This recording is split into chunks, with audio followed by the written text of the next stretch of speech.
ஆட்டோகைஸ்ட் அப்படிங்கிற ஒரு ஆர்கியாலஜிஸ்ட் அலாஸ்காவோட உட்பகுதியில ஆய்வு செஞ்சுட்டு இருக்காரு. அப்போ அவருக்கு ஒரு மிகப்பெரிய முதுகெலும்பு துண்டு கிடைக்குது.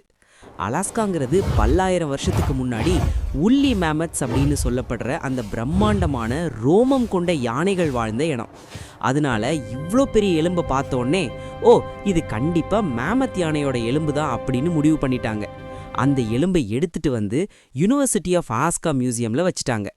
அதுவும் சும்மா இல்லை, கிட்டத்தட்ட 70 வருஷமா அது மேமத் எலும்புங்கிற லேபிளோட தான் அங்க இருந்தது.